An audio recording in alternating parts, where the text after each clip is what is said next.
रचण्यात आल्याची धक्कादायक माहिती समोर आली आहे।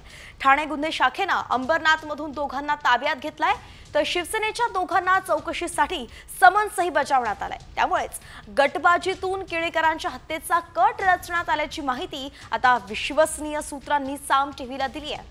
मात्र याबाबत अद्याप तरी आमदार डॉक्टर बालाजी केळेकर आणि पोलीस या दोघांनी सुद्धा अधिकृतपणे काहीही बोलण्यास नकार दिलाय। अजय दुधाणे आपले प्रतिनिधी आपल्या सोबत जोडले गेलेत। अजय, काय सांगाल? केळेकरांना धमकीचा काय फोन आला, हत्येचा कट त्यांचा रचला गेला बोललं जात आहे, आणि अशात आता शिवसेनेच्या 2 जणांना समन्स बजावण्यात आले चौकशीसाठी। बरोबर आहे। आता जे अंबरनाथ मधले नवनिर्वाचित आमदारांनी 4 टर्म इथे राहिलेले जे अंबरनाथचे आमदार बालाजी केळेकर यांना त्यांच्या काही समर्थकांना म्हणजे जवळच्या माणसांना माहिती घेतली की तुमच्याबद्दल असा कट रचला जाते आणि तुम्ही जेव्हा लातूरला लग्नाला जाणार आहे 26 तारखेला आणि त्या तिथे तुमचा म्हणजे तुमच्या हत्येचा कट रचला गेलेला आहे।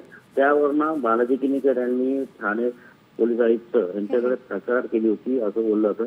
आणि याच्यावरनं 2 दिवसापूर्वी अंबरनाथ मधून 2 जण पोलिसांनी ताब्यात घेतलेले आहेत। ते ठाणा गुन्हे शाखेने ताब्यात घेतलेले आहेत आणि त्याच्यामध्ये अजून 2 जणांना जे मोठे देते अंबरनाथ मधले बोलले तर त्यांना समन्स देण्यात आलेले आहे आणि त्या समोरच्या व्यक्तीकडे ज्यांना समन्स देण्यात आलेले आहेत त्यांच्या घरात काही कार्यक्रम असल्यामुळे त्यांनी बाबा आमचा कार्यक्रम संपल्यावरती आम्ही तुमच्या समोर येतो असं म्हटलेले आहे। आणि त्यामुळे आता पुढे जी खळबळ माजलेली आहे अंबरनाथ मध्ये जे आमदार आहेत त्यांच्या हत्येचा कट रचला जातोय आणि त्यांची सुपारी दिली जाते।